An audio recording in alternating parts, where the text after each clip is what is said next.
You know, we're in a series on happiness, and a lot of people think happiness is luck, that somehow things worked out for you. And I'm telling you today that happiness can be learned. There are certain qualities that if you learn them, you will become happy. And if you don't have these qualities, you will most likely be very unhappy. Now, maybe you've never thought about it like this, but look at the board, check the screen.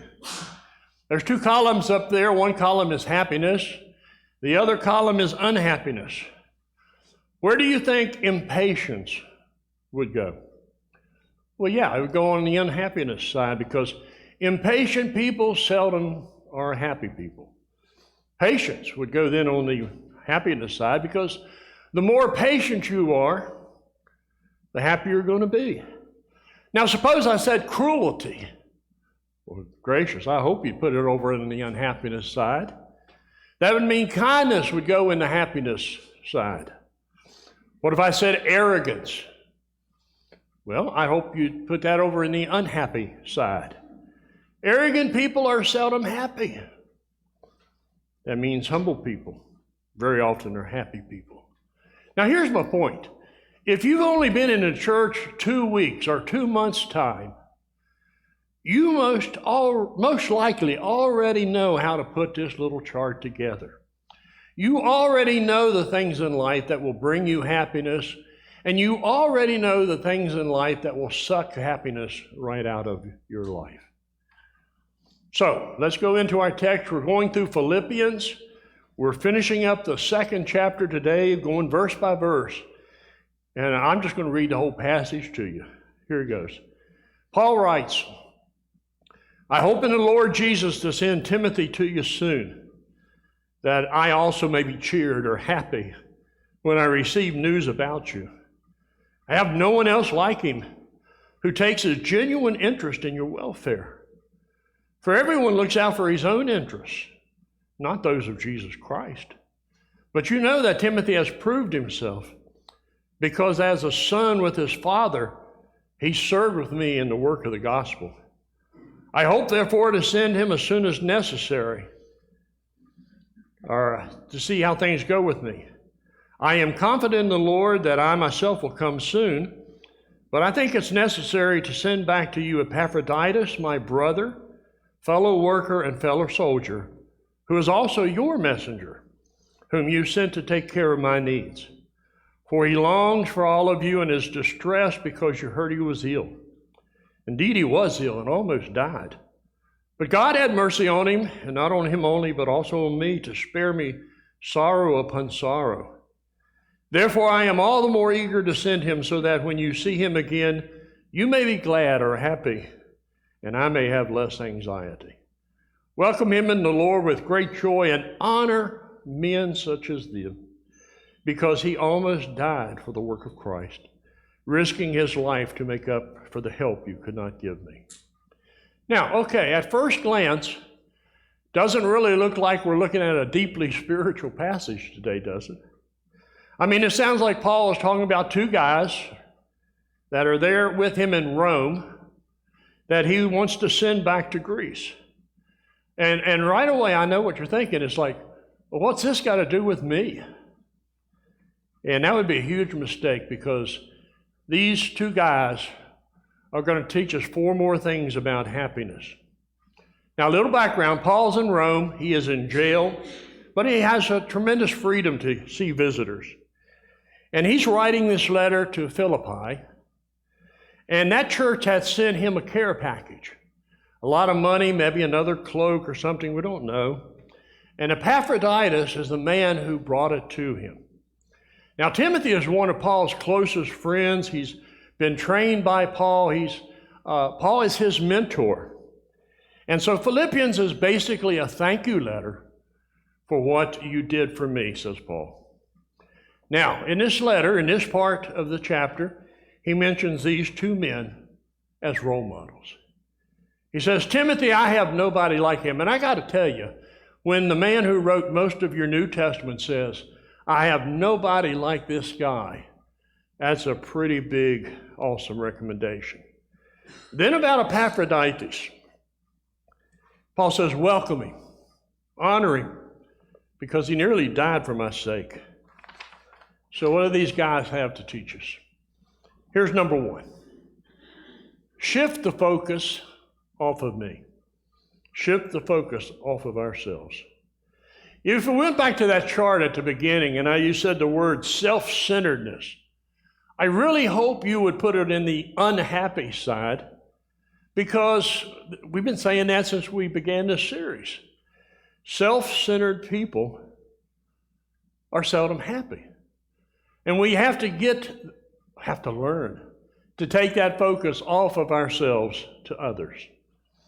And then Paul uses Timothy as an example. He says, I have nobody like him who takes a genuine interest in your welfare, for everybody looks out for his own interest. You know, that's got to be true for most of us. Everybody looks out for their own interest. Not too many people are looking out for your interest. In fact, can you name 4 people who are looking out for your interest? You know, I mean, I naturally tend to look out for my interests. I don't tend to look out for yours. Like most of you, I'm pretty much thinking about myself most of the week, because that's just human nature. And then Paul comes along and he says, I've got nobody like this guy, Timothy. He actually takes a genuine interest in you. He's not in there simply for himself. Now, you know why Paul makes a big deal of this? Because unselfish people are rare. Very, very rare. Now, listen, all of us have people who fake interest in us. You know, a lot of people pretend to be concerned about you. Maybe they're trying to sell you some swampland in Florida. I don't know. But Paul says Timothy's genuine. He's real. And so the first key to happiness, and it's hard. You have to learn to do it. It doesn't come easy. You just have to force yourself to just care a little bit about the people around you. And it's hard because our culture and human nature works against us. But we have to learn to intentionally focus on someone else beside ourselves. That was easy enough. Let's make it a little harder, up the game a little bit. Number 2, become someone that people trust. Again, Paul is going to talk about Timothy. He said, Timothy has proven himself because as a son with his father, he served with me in the work of the gospel. You know, think about that chart again at the beginning. I think it would be obvious the more that people trust you, the happier you're going to be. And if nobody trusts you, that's going to lend to some unhappiness in your life. And you can learn this one. You can learn to be trustworthy. You can learn to be reliable. You can learn to be consistent. You can learn to be dependable. You do that, and you will become a person that people trust. And Paul says this guy, Timothy, he's the real deal. I trust him. He's a real McCoy. He's authentic. He's genuine, trustworthy, dependable, reliable, tested, verified, certified. He's credible. You need to become a person that other people trust. Like Solomon says, those who can't be trusted are on the road to ruin. And if you want people to trust you, you have to learn to be dependable, trustworthy, reliable, all those things. Now, how do you start that? Say if this is something you're kind of weak on. And I think number 1, you live with integrity. Now, integrity doesn't mean you're perfect. None of us are perfect. Integrity basically means that what we see is what you are. You know, it's what we get is what we see. Solomon says, reliable friends who do what they say are like cool drinks in sweltering heat. Refreshing. Isn't that a great verse? Can people count on you to keep your word? Look at the opposite. Putting confidence in an unreliable person is like chewing with a toothache or walking on a broken foot. Ouch, that's realistic. Do you live with integrity? Are you trustworthy? And to that, I would ask, keep your promises. Learn to keep your promises. David says these people always do what they promise, no matter how much it may cost them. They keep their word, even if it means some inconvenience or maybe even a little money. So here's where we are so far. If I want to be happy, I need to shift the focus off of me and at least become interested in others.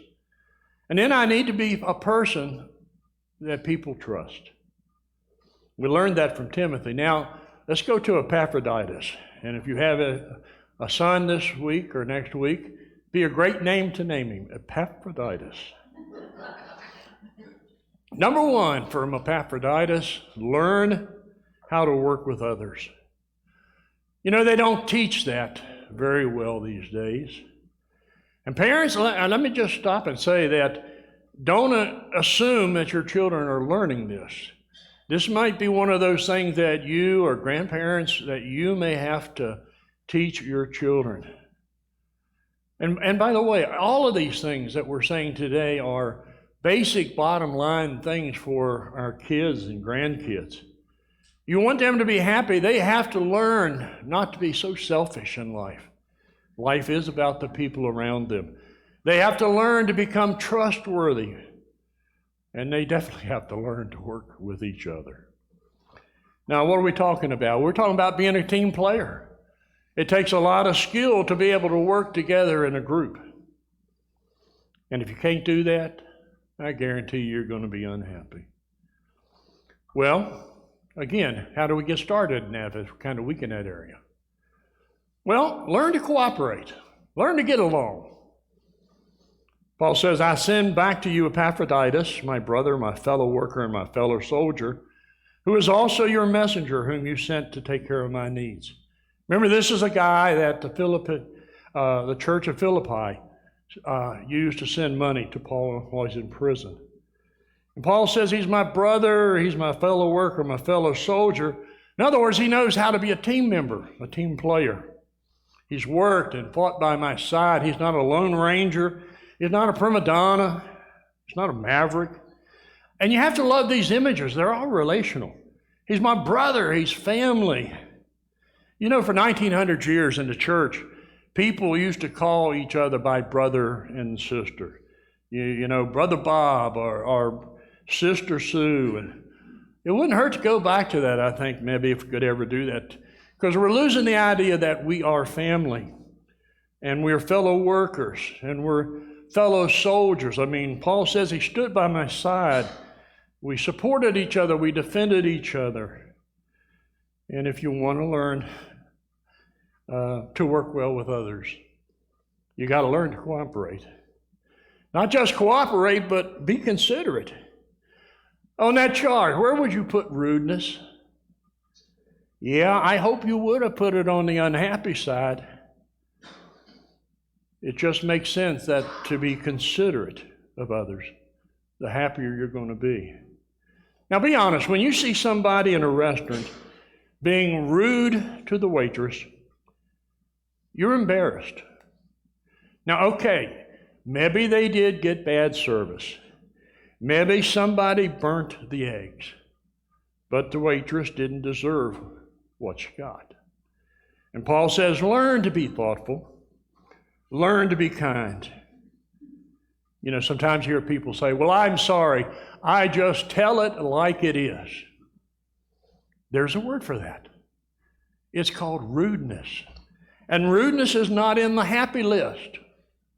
In fact, rudeness is on the unhappy list. Paul says, I don't just do what I like or what's best for me, but I do what's best for everyone so that they might be saved. In another place, Paul hammers it. He knocks it out of the park. You must get along with each other. You must learn to be considerate of one another, cultivating a life in common. Now maybe that comes easy to you, but it's not coming very easy to me. It's not natural. It goes against the grain. That's why it's something we have to learn to do. There's a lot of work in these things. And Paul again talks about Epaphroditus. Now I must send Epaphroditus back to you because he longs to see all of you. He's been worried about your distress since you heard that he was sick. You see Paul's concern here now. I mean, this guy's homesick, but Paul would rather him stay there and help him in Rome, but he realizes this guy's got to go back. And you see Epaphroditus' concern. His home church he's getting rumors that they're thinking he might have died. Now understand, there are no telegraphs. There are no telephones. There's no social media. There's no Facebook.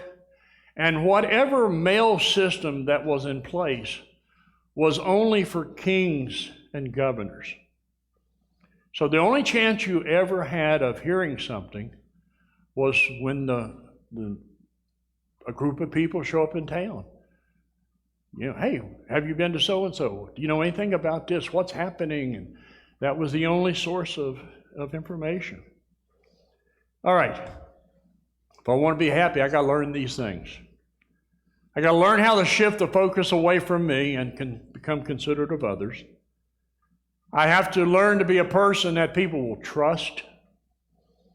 I have to learn how to work well with others, cooperate and be considerate.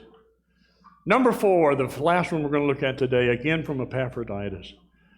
A lot of people say people are trying to climb the ladder of success only to discover that it was leaning against the wrong wall. So many times in life, we give lifetime, big-time commitment to small-time causes that really aren't that important. You know, flipping through the channels a couple nights ago, I happened to stumble on an old episode of American Pickers. And there was this guy whose entire life was collecting rusty old Studebakers. He had 160 of them. And he lived and got up every day to take care of his Studebakers. I'm just not sure that's the goal of life, you know? And there's a lot of good causes in life. Some make people healthier. Some help people live longer. Some make the world a better place. But 50 years from now, is what you're doing right now really what you needed to be doing? Paul says that the best use of your life is to invest it in something that will outlast life. In other words, you need to invest in something that's worth dying for. A lot of people have said you're not really ready to live until you know what's worth dying for. And Paul says this at the end for Epaphroditus. Indeed, he was very ill and almost died. He risked his life for the work of Christ and was at the point of death while trying to do for me the things you couldn't do because you were so far away. Now, Paul's in prison in Rome. The Philippian church is in Greece. That's 800 miles. And the Philippian church decides to send a package. There are no airplanes. There are no trains. There are no automobiles. There is no FedEx. There is no UPS. There is no type of tracking delivery system. There's only one way to get to Rome. Walk 800 miles. Now, you say, well, that's not far. Well, from Galion, Ohio to Disney World in Florida is almost exactly 800 miles. So how many of you want to start walking there tomorrow? When he mentioned this in the Philippian church, Epaphroditus says, I'll do it. I'll walk 800 miles through thick and thin, through robbers and thieves and all kind of danger. I'll walk 800 miles, just take something to this guy in prison. And then in the process of doing the 800 miles, he gets sick and almost dies from something. That's why he's so concerned about going back. But what if when he got sick, he said, I got 120 miles here, but I'm done. I'm going to go back home. This is about commitment. This is about staying with it, sticking, finishing the commitment. His commitment was so deep that he was even willing to risk his life. That's why these guys, Timothy and Epaphroditus, are so rare. There's not many people like them. How would you rate your commitment level compared to them? You know, in today's culture, people are happy to live for Christ just as long as it's convenient and comfortable. But what happens when it becomes inconvenient and uncomfortable? Most people bug out. I mean, that's just the way it is. That's why God says honor guys like Timothy and Epaphroditus. Honor the people who live beyond the culture, who live for something worth dying. You can learn to be happy. It takes a little work. And if my count is accurate, I have said that 44 times this morning. You can learn to be happy. Now, I can't prove it, but I think that if you went up to either of these guys, Timothy or Epaphroditus, and said, hey, are you guys happy? They would just give you a huge smile and say, oh, yeah, we are. Because they're doing what they needed to be doing. I ask you to stand as we share a final song this morning, a song of commitment, and a song of repentance, and a song of change.